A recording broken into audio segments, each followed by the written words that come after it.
Well, good afternoon, everyone, and welcome to the program. This is the Health, Wellness, and Lifestyle Program with Linda Dorman and our wonderful forever guest and cohort. Dr. Donna Christensen is our host, and we are here this afternoon broadcasting live from Amazon TV, Fire Stick, that is Roku TV, Tempo TV, Android TV, WSXT Radio, Bloomberg Radio, and of course, you can catch our program and all other programs on our TV.network. We are so excited to welcome our guest this afternoon, Tara Lambreth, who is right here in the DMV area with myself. And welcome to the program, Tara. Well, I'm thank in you. D- Thank I'm you in so much. DC as well. Oh, and Dr. Christensen is here, so she's enjoying this very beautiful day in cold weather for our health, wellness, and lifestyle program. Yes, so we're all right here in the DMV, and it's going to be a great conversation because today our expert will talk to us and dialogue with her regarding behavioral health and the juvenile justice system.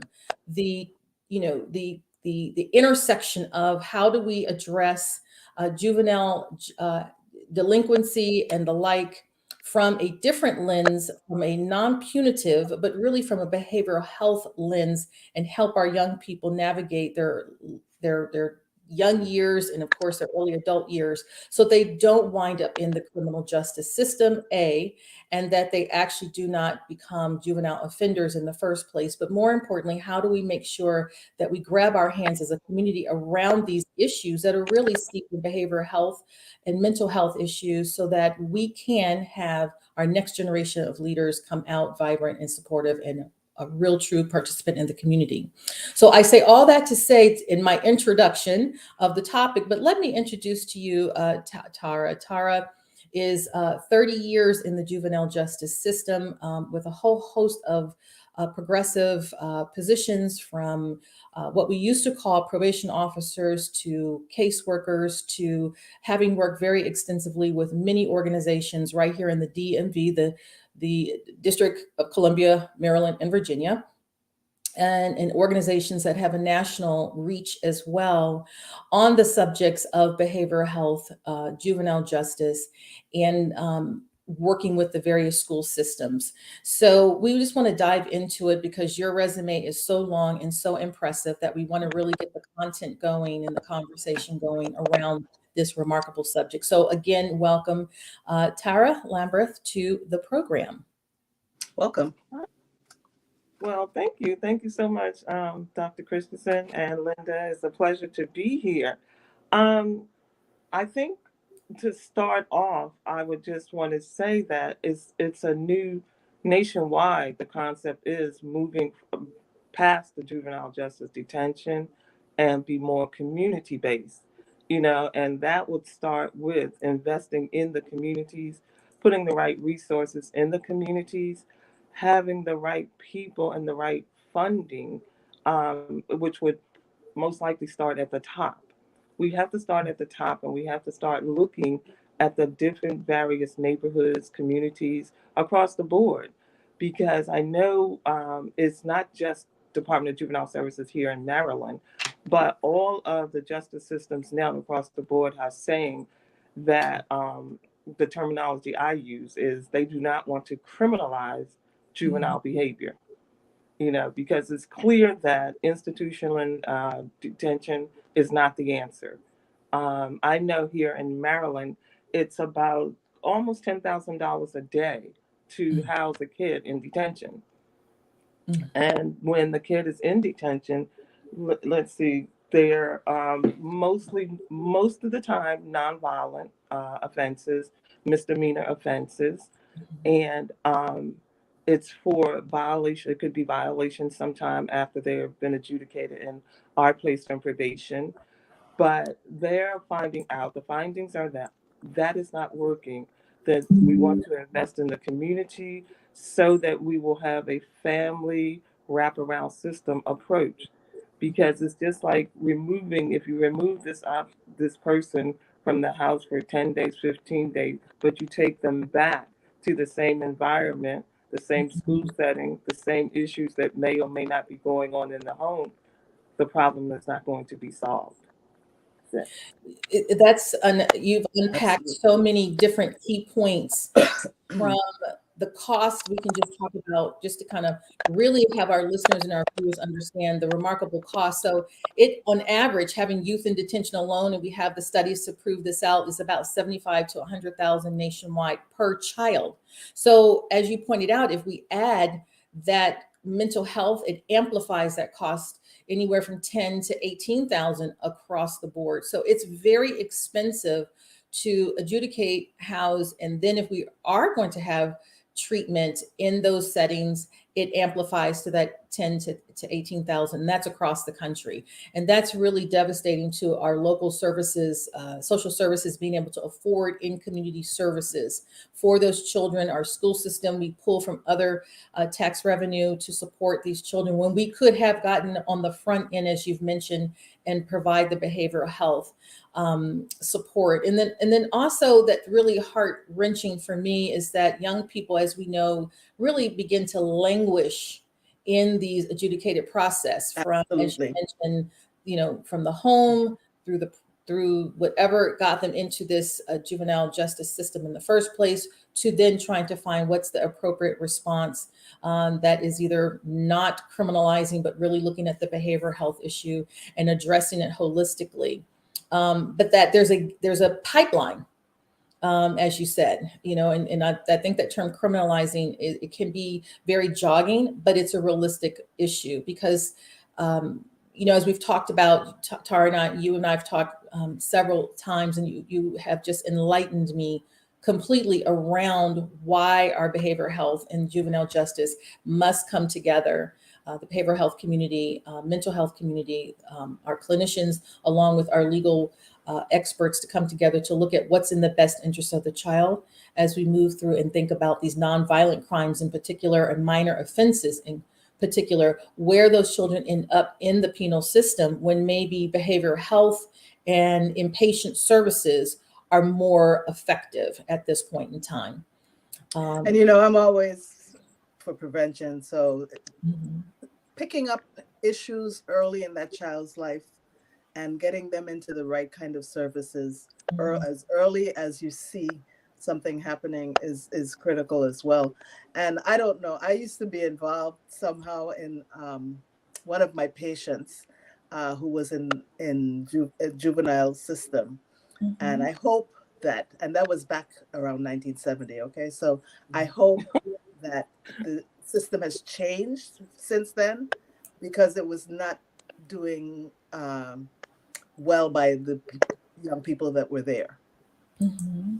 Well, the system has changed, Tara. I mean, we're talking 1970 and to where we are now, because I would, yes, it's definitely changed since the 70s. And okay, like good. I said, we're trying to do more, because even from the name alone, like before we were probation officers. So now they're doing, your title is a case management specialist, meaning that you're going to give more services, you're going to do more refer out services to different agencies like MST, FFT, we do risk assessments, mass risk assessments, to determine the needs of the youth and the family. And like I said, it's definitely more family oriented, because you cannot just treat that one child and send them back to a family that's not also been prepared. Yeah. Yes. And well, also it's a factor in the fact that like when we go into the schools, for example. So in the schools now, if you have a fight in school, they charge you with assault with that, And so we're still trying here to have more diversion. I think diversion is more appropriate. So you could do conferencing with both parents. I mean, you guys know when we went to school, if you had a fight in school, your mother dragged you to their mother's house. Y'all talked, you kissed, you made up, and that was the end of it. No, it's not like that anymore. Now, you can come, you can charge a person, saying it's done all the time. Your kid hit my kid, they were in a fight, and I want to charge them. So the Yeah. system is changing to a point, but it's still, we have to do better with the mentality of putting the kids into the system. Mm-hmm. Yes, because looking up and doing the research for this particular topic, and as the mother of teenagers who are in the public school system that would be subjected to all of this and their own challenges as they navigate into their adulthoods, I learned that 1 in 5 children experience a diagnosable, so they can Mhm. be diagnosed, mental health disorder each and every year, but yet only 20% are identified and treated. So therefore, you're leaving a large number of children, 80% of these children, without any resources. And I'm wondering, from your experience, Tara, having worked in the school and very closely with community organizations, and obviously in a local department of justice service, juvenile justice services, what do you see as some of the resources that are needed inside the school to work more holistically? Number one, I think we have to do more testing. We Mm, have to do more, have more social service based resources in there, and not punitive, and meaning the police. And well, I agree with the SROs in the school, the police in the school. That's fine, but you have to have the right kind of officers in the school. But mhm, some school districts pass the kids on, social promotion type things. mhm, And I think it starts at the elementary level. A lot of times when kids are diagnosed, now I'm not a doctor, but just from my experience, a lot of times when kids are diagnosed with the different ADHD, ODD, and things like that, in my experiences, I have talked to the families, and it's like simple things. It's not simple, but they can't read. If you can't mhm. read and comprehend, that started back when you were in like first or second grade, but you've been passed along, and passed along. So by the time you get to middle school or high school, you cannot keep up. So if you can't keep up, what do? You act out, or you Yeah, walk the halls, and then when you walk the halls, you're getting in trouble, you're getting suspended. So then you become like a target in the school and on there. And so it's a constant revolving door for you, when it all started back here. wow. My colleagues and I, we believe strongly that if you start with the kids early on and teach them, back Mm. the village approach, you Yes. know, back in the village, you had them, everybody comes together, everybody reads, we work together. Mhm, Um, I have a very good friend of mine that's from Nigeria, and I traveled to Nigeria, and I also did a mission trip in Swaziland, and their culture of mhm, learning is just like we try to get everybody together. mhm, Dr. Christensen, I guess you could relate to that, but it's like, well, she said that they don't have like special education kind of classes there. If the kid who's not doing well, the teacher focuses on that kid. And in mhm, our school system, they do the opposite. They work with the kids that can work, and then the kids that can't do the work, those are the kids that now we have to get an IEP for. We have to get all kind of additional educational resources. And I'm not saying that sometimes that's not needed, but what I am saying is that sometimes we have to go back to the early learning stages and say, well, did they get all of this? Example, one time I had a young man come in my office who was mhm, always in trouble in school, always. But he was on the football team and doing very well, and he was the quarterback. And I wow.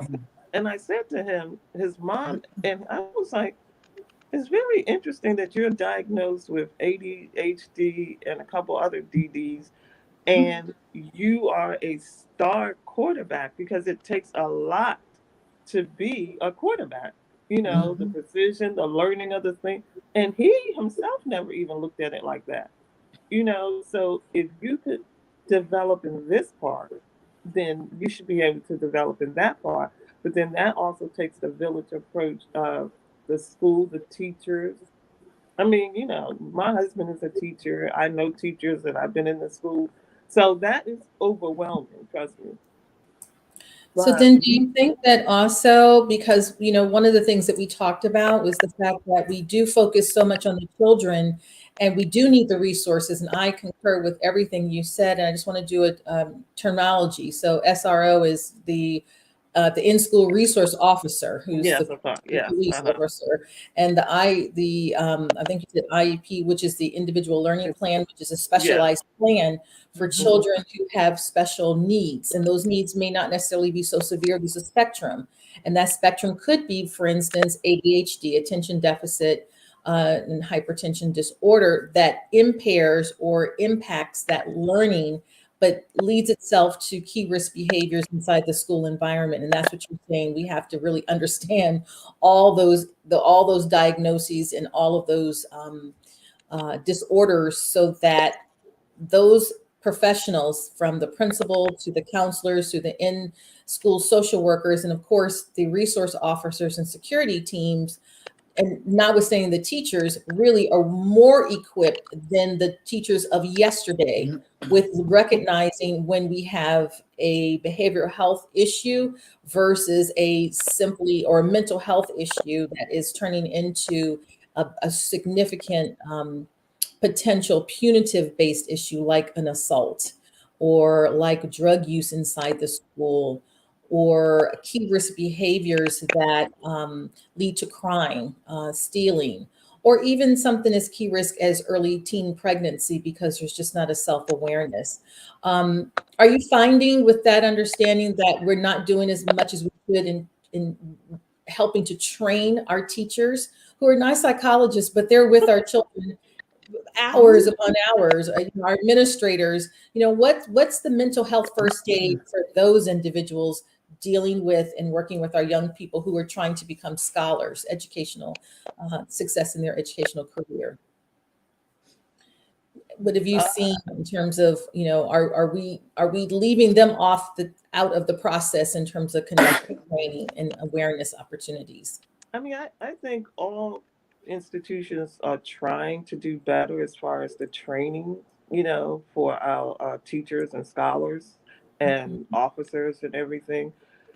mhm, But I mean, it's a very large task, and if you're going to remotely walk across the stage and get a degree and go into a classroom, the number one thing is you have to have a passion for that. mhm. And Yes. because the the kids from the 70s and the kids from the 80s and the kids, they're changing they're changing so much now that Mhm, you have to be apprised and on you have to love what you're doing and mhm, not just look at it as you're acting up in class you know and when you have, in some, again, we go back to resources. In some of the schools, if you go to a private school, you have 10, 15 people in the class. So you can focus in on everybody. If you go to some of the larger schools with 40 kids in a classroom, you don't yeah. have time to say, well, why is Johnny acting up in class today? And if there's no one else in the building to recognize, one of the things was when I was in the school, I dealt so much with kids that weren't on probation. That was the thing. It Mm, was so much of a preventive type thing because you're just there. And, just talking to all the different students, the staff and administration would always say, is that kid on probation? And wow. although it's because of privacy, I could never tell who was on probation and who what. But most of the kids that I dealt with were not. And the interesting thing is also is although it is a lot of crime out there, Mhm, when for Prince George's County, the reasons why we were removed out of the school because we didn't have high caseloads. We mm. really, yeah, we really didn't have. It's amazing, and people don't believe it, but it's true. That's terrific to know. And, and I know that other communities, just like Prince George's County, Maryland, that hear, other individuals from our listening and viewing audience, that if you're a parent or you're someone that's part of the village, that there's a high probability that you're dealing with a lot of different issues, particularly with your teens who are still growing emotionally and physically in their logic ability. That frontal cortex is closing up, and you just have your normal. We used to think of it as our normal adolescent behavior. Now it's compounded. Did you experience an uptick or anything associated with the isolation that many of our students were affected by COVID and then coming back into the school systems? Any differential, anything that stands out to you that may have that you noticed with your colleagues in terms of mental health and the Well, transition into the justice system?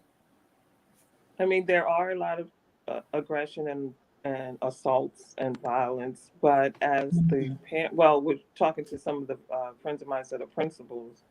Mhm. What it is that like you missed what a year and a half of school, so it was just that maturity of being outside. Like if you were in the fourth grade, the fourth Mhm. grade, and then now you're in middle school. From So school. you didn't even get a chance to mature. One of Mm. the principals that was having a lot of problems at her school, she said that she used her funding to get the bouncing balls that the kids could sit on just because she knew that they were used to being at home, moving around. Even though they were supposed to be doing work online, they were still moving around in their own element and they weren't in a structured type setting. So she knew that that adrenaline would be there. So she just said, well, I got them to, so you could swing around and all that. But for, yes, there's a lot of aggression going on. Do I do I personally blame all of that on being home at COVID? I personally don't, because most of the kids were attached to their laptops and phones, and you can play video games with your friends and all that kind of stuff, right? And they were attached to the phones before COVID. So during COVID, they were really attached. So I Yeah. don't. Go ahead, Dr. Christensen. I think that. Yeah, something you said about wanting to see a change between always adjudicating somebody just because they have a fight in school. I think that's really important. And then to look at the fact that even our young first graders, second graders are being arrested as well, that must have an impact, a negative impact, just the fact that you're being adjudicated rather than being referred for some kind of counseling, therapy, and so forth. Is Well, I that what you? wonder, Yeah. I think that's a really good point, Dr. Christensen, because it reminds me of, do we have enough resources? I mean, we just heard of a Yeah. creative way one principal has at least worked to bring some, tactic to diffuse children, regardless of whether they have or have not been diagnosed with something, Right. um, into the school to just make that first step, because we're no longer doing school as we used to. I think we all need to come around that concept. Otherwise, I think you'll see more families and more youth at your desk, Tara, that just cannot function and therefore are not receiving their education. The other concerns that would be is, what are we doing about the whole health? We talked on many shows regarding all the social determinants, where families may not have their own resources or even know of resources in their community, um, that are afforded to them through the local government, their tax dollars. And if they do have health insurance, maybe they're even their employer to support the whole family and the so family health. But I'm going to put a pin in that and go to the commercial break. And we'll be right back and have more conversation with Tara Lambert. This is the Health, Wellness, and Lifestyle with Linda Dorman and Dr. Donna Christensen on Roku and OurTV.network. We look forward to coming back and we'll talk more. Tara.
back to the second part of our Wednesday program, Health, Wellness, and Lifestyle with Linda Dorman and Dr. Donna Christensen.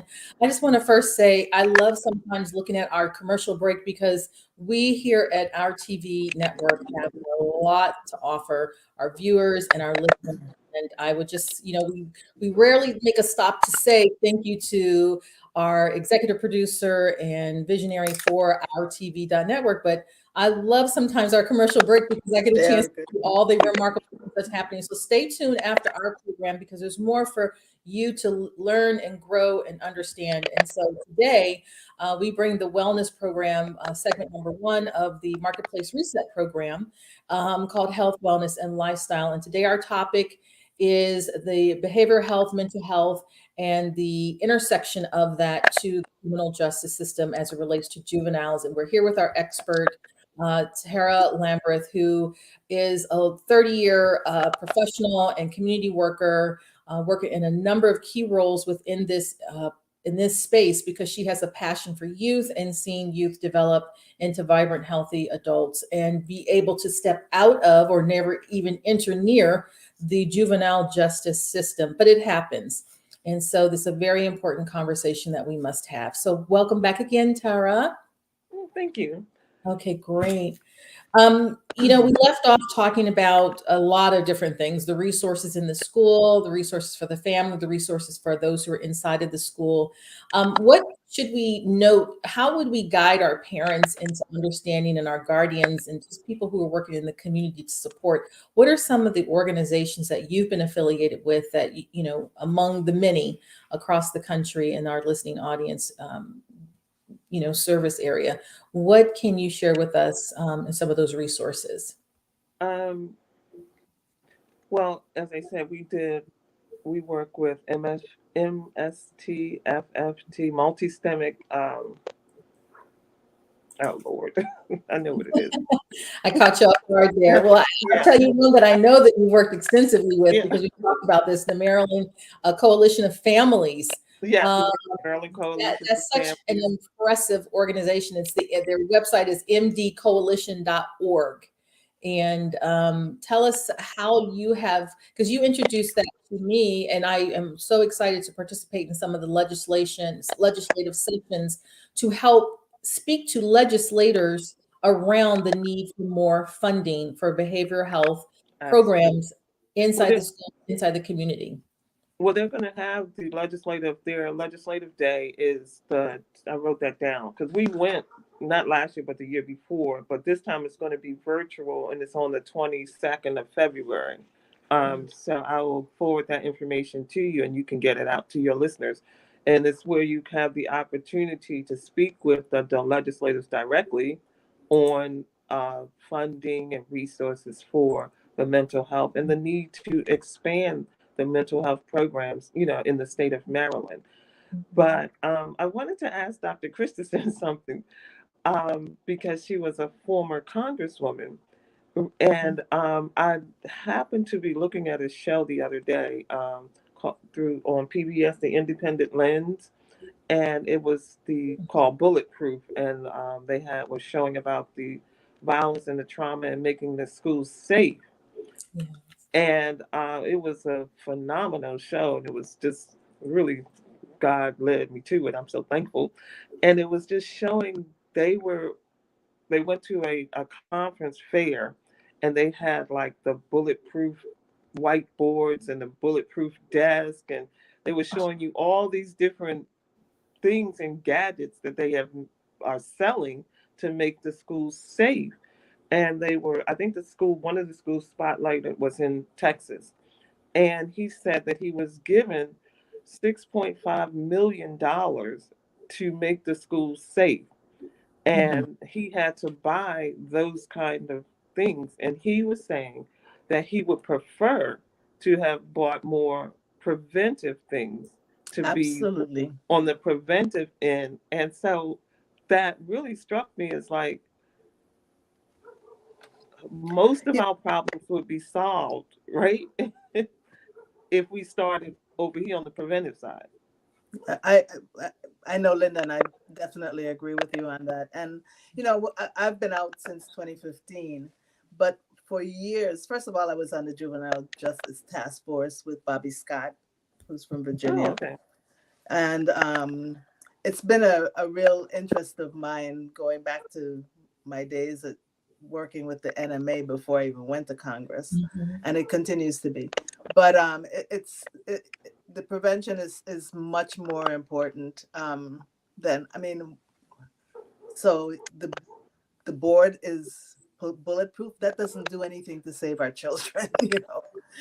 So No. I definitely agree with you. But Bobby Scott had a bill that never, at least at the time that I was there, never got passed, and I doubt it's going to get passed in this Congress with all of the gridlock. But it was called the Promise Act, and just as you couldn't remember what the acronym was, I can't remember the entire acronym, but it really dealt with community, with putting the resources in the community so that they could develop what they thought needed to be done in their communities to begin to focus more on prevention. And it was really a very, very good bill. We worked so hard on it, but we never were able to get it passed.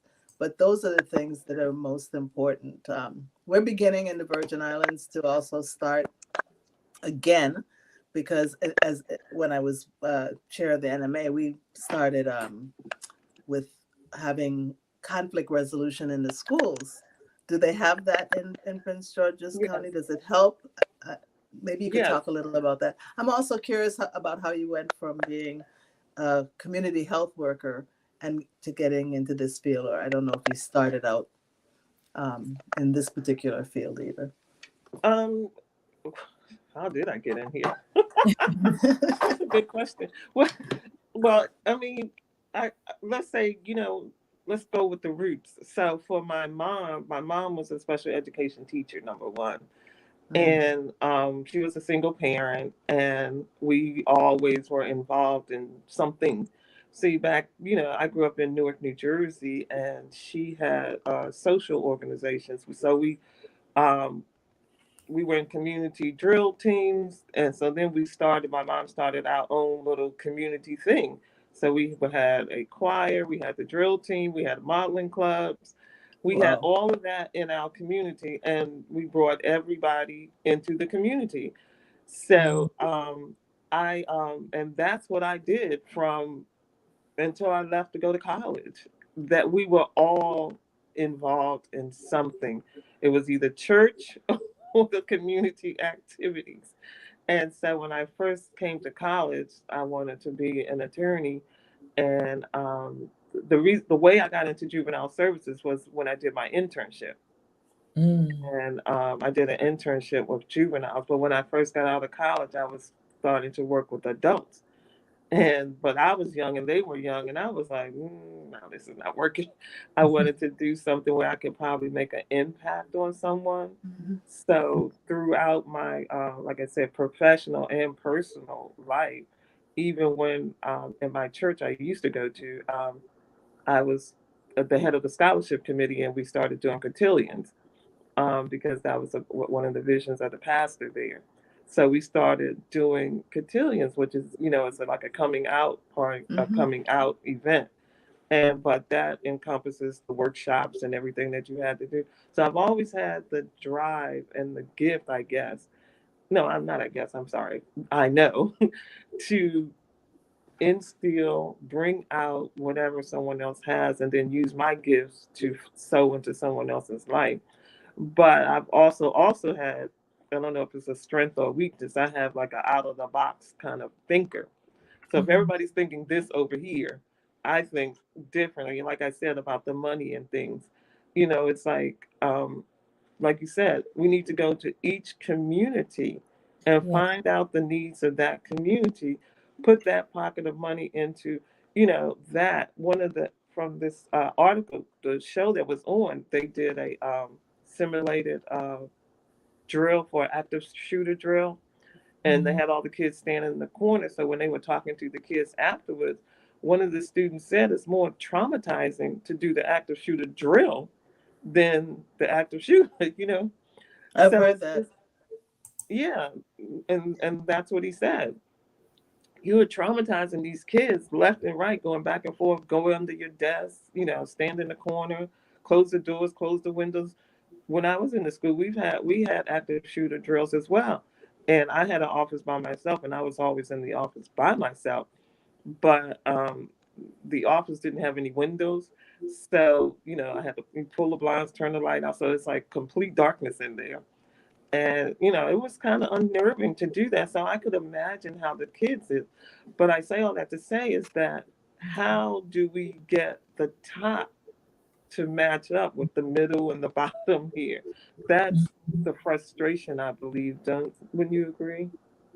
I think that that's so profound, and I agree. And I think it all does start in the community, in the families, with the wraparound services and support. And I think part of that is the family must come to grips with and removing the stigma that has been so overlaid to mental health disorders in themselves, that we have to have, particularly within communities of color, we have to have the conversation so that it leads to accessing the services, or even having the school and churches and church ministries and community groups to support getting the services, as you mentioned earlier, starting with an evaluation. We got to know what our baseline, what we're working with. Are we working with a child who has ADHD, attention deficit disorder, and therefore needs certain types of relief throughout the day? Otherwise, there could be some repercussions if they're not able to manage themselves throughout their regular school day, as an example. Some of the other, behavioral health diagnoses, mood dysregulation. Who knew about mood dysregulation as a disorder, and how do we help parents wrap their mind around that? Because that's not something you would normally look up. Is my child suffering from mood disorder, dysregulation issues, and therefore is acting out accordingly? Their sadness and is not really sadness, it's deep depression. They're disgruntled, and behaviors towards a teacher is stemming from something else that can be managed with support. We have obviously a big giant umbrella diagnosis of post-traumatic stress syndrome, just from what you just said, that it is very traumatic when you're on a regular schedule of active shooter drills. We used to do fire drills. Mm-hmm. We never had the concept of active shooter. That was never a concept. Right. But now it's a regular requirement. And therefore our kids constantly traumatized, not only by those needs, but also what's happening in the inner core culture of their school. Are there drug rings? Are there violent rings that are not necessarily rising to the attention of the resource officers? Are they afraid to go home? And if so, why? Are they afraid to leave the school environment? And if so, why? They're going back into key risk communities where they live, and that's a known thing. And speaking of post-traumatic stress, some of the children are living in situations where there's stress all the time, and that has to impact them. And if you're not dealing with all of that, you're missing an opportunity to really make a difference. Well, and then that leads to something else: anxiety disorders. I mean, there's clinically, we, as parents and as professional workers and as physicians, I'm always curious from your point of view, Clara, how do you bring everybody into the conversation through your work? What is some of the things that you do specifically that helps us come to the table to support the young person that's sitting there, the juvenile offender? What would you recommend? If this problem, Miss Linda, I would be the president here. But you're brilliant. I've had a lot of conversation with you, and you are a smart lady. So I know you. Thank you. No, in your toolbox. The way that I work it, the way that I do is I do recognize that it is the whole picture, the whole family. A lot of times parents are really angry with me because they want to remove the child. I want this kid out of my home. I want this kid locked up. I want this kid out of my house. He's doing A, B, C, or D. So the question is, okay, First of all, the Department of Juvenile Services does not remove kids and lock them up because of their behavior. Second of all, one of the things as parents I think we have to recognize, and I always, because I'm a little older now and more mature, I say to the parent, you have to recognize this problem did not just start. The kid didn't wake up at 15 and just start, you know, acting out. Very rarely does that happen. There are some indicators previously in school, at home, in the neighborhood, or something that were like a prerequisite to that behavior.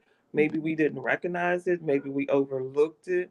But the main thing is, what is the root cause of that? You know, we have to always try to find out what's the root cause of it.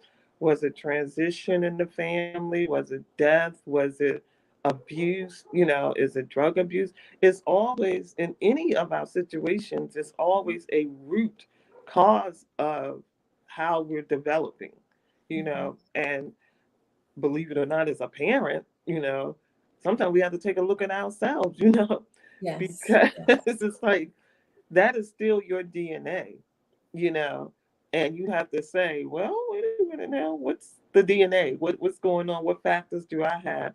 Because one of the things I learned when I became a parent, it's like the Michael Jackson song. You have to take a look in the mirror. The man has to take a look in the mirror. You know, are you aggressive? How is your tone? You know, how do you speak to your kids? How do you interact with, you know, it's different things. Like, for example, for my family, my personal, I have two sons, and they could tell you, I would sing to them, tell them this every time. Do not get in drugs and involved in drugs and alcohol, because you have drugs and alcohol like disease on both sides of the family.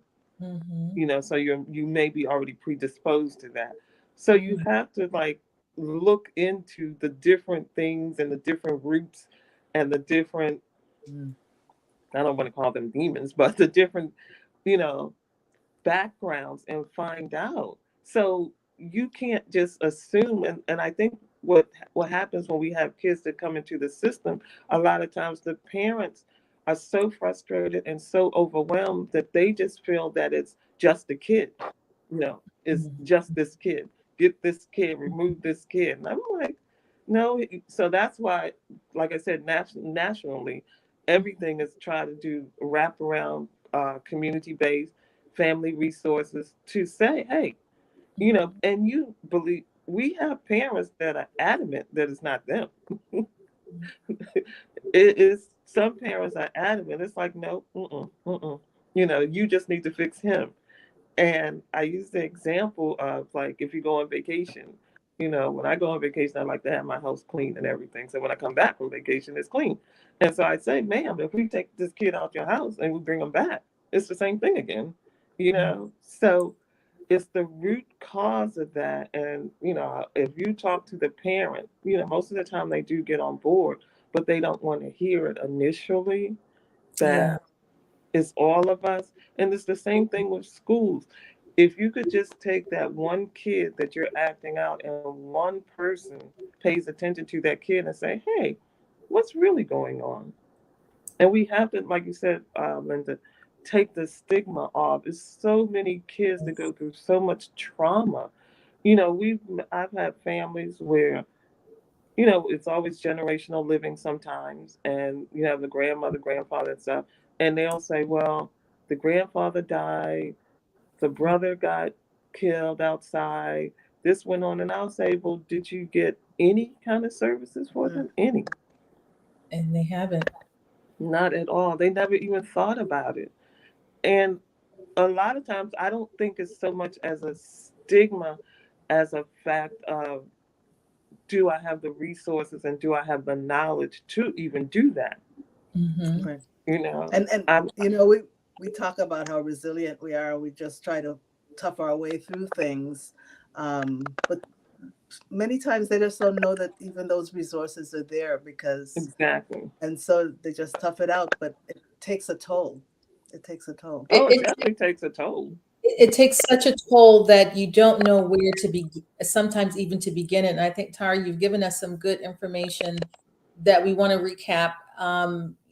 while we have time to continue the conversation, and that is the parents need to really take a personal assessment, introspection, whether or not they too need to seek out mental health services. And that could be as simple as having someone to talk to express how they're feeling, participate in group parenting courses where, learning Yes. how to parent in today's, social media environment, that maybe that's the issue. Or if you're a young parent, how do you not become necessarily the friend of your child, and therefore your parental authorization is compromised. And then just getting information if you're multi-generational, because you're remembering how you were as a young person, you're remembering how that parent turned to you, and those skills, those techniques no longer necessarily are fully working. You need new information. So you may have to do that introspection work. And I think that's critical importance. And get familiar with it and access it. And then work very closely with your school system, even your juvenile justice system, to understand all of the landscape around your child, particularly if you're seeking mental health services or you're noticing key risk behaviors early on, which I think is a very important statement. Get to know your child, not just for what they want, but who they are and what is normal for that child. Work with your physicians and your care providers to do some assessment. It is okay to get that assessment. And you've mentioned that many, many, many times. And I love that. Sometimes doing your homework on the front end will save a whole host of heartache on the back end, and that child may be eligible for services, so you don't even have to worry about the funding. I think sometimes we put that funding issue in front before we actually get the help. And then recognizing that we as a community, particularly communities of color, cannot tough it out. You're absolutely right, Dr. Christensen. We think that we're our own best clinicians, our own best doctors, that we have every answer for every issue. There's a reason why you went to medical school, Dr. Christensen, because you provide those kind of services and working with the families. And Tara, that you decided to work inside of this particular part of the whole response mechanism to deliver a child from, hopefully not the criminal system, the punitive system, but into the kinds of treatment facilities and services that are needed to bring that person back to whole health. And that includes appropriate societal behaviors. And we appreciate that.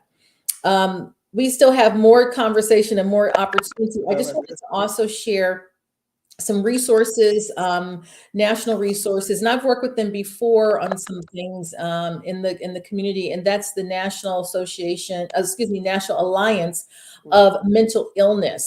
They've done a lot of work, particularly work within communities of color. NAMI, so www.n as in Nancy, A as in Apple, M as in mental health, I as in .org. NAMI, and there are chapters all across the country. Absolutely. Every community has a chapter. Yes. And then there are other services like here in the state of Maryland, but I'm sure there are companion organizations of these are all available nationally and internationally because they have websites, and that is the Maryland Coalition of Families. That's a really interesting one for me, Maryland Coalition of Families, and that was mdcoalition.org. Of course, they can Google these key terms and find a plethora of services and information that's going to help them understand. What can you say as now, if we were to talk to our legislators, in this time remaining, Tara, what can I say? Because I'm going to be one of those parents who are participating. I just thought, wow, I'd love to be able to share my voice. What can we do as an advocate for my children, your children? Dr. Christensen, if you have grandchildren, because you have grandkids. How about our neighbors' children? Any child in the village? What would be some of the things that we should be saying at this point, Tara? I think at this point, we should just be trying to advocate for as much resources as we can and have those resources shared into the neighborhood, have the people from the neighborhood say how the resources should be spent or geared or whether it should be targeted to, because we can't earmark the money from a legislative perspective and say what it should tap into with the money. We have to go into the community boots on the ground, meet with the community leaders, community legislators, because they have the legislative communities find out what does your community have and needs. Because your community needs in Prince George's County are different than the needs in St. Mary's County or Charles County or any of the other counties. The needs in Maryland are different than the needs in Washington D.C. or Mhm. St. Louis. Now although systemically the problems may be the same, but the needs may be different. So I always try to advocate for resources, but community leaders that are actively working with the legislators that are actually in the community and hear the heartbeat of the community, and not always bring it from a punitive perspective. You know, I think one of the major things to me, that I've recognized in this old new climate that we're in is the perception and the negativity is always out first versus, I mean, we focus a lot on the mental health because that's very important. We focus a lot on the crime because that's also very important. But there are more people that are doing well Yes. that they're not pointing out. If we just took 30 minutes of the news and started pumping in more positive things, positive families, positive youth, positivity, even, I mean, it's just so much. It's just And change the narrative.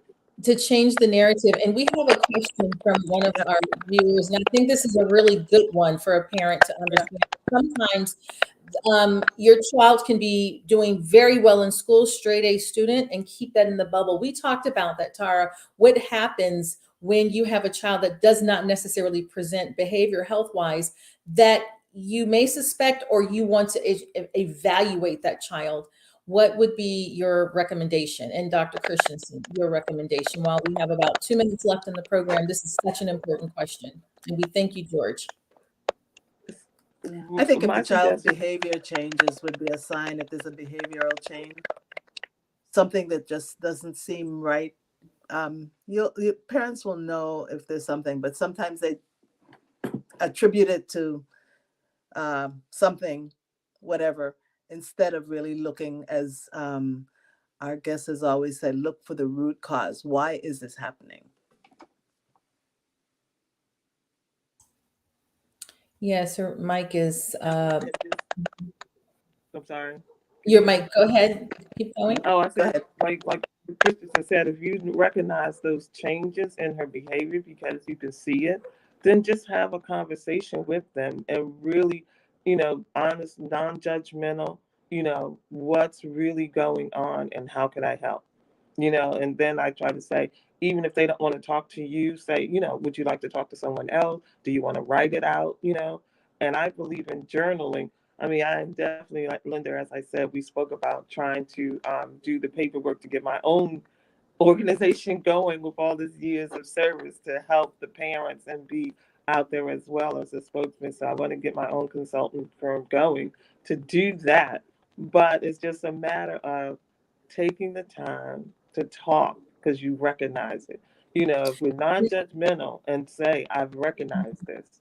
And I think we're Yeah, gonna just to say that physicians have a role, the primary care physician, pediatrician, hopefully an adolescent doctor. Sometimes children will tell them a lot of things that they won't tell the parents, Yeah. and that can be a way. yes, Or if they because have a sometimes that teacher. child may be compensating by holding up all the things that would take a look and be representative of, like, athletic and outgoing and a student.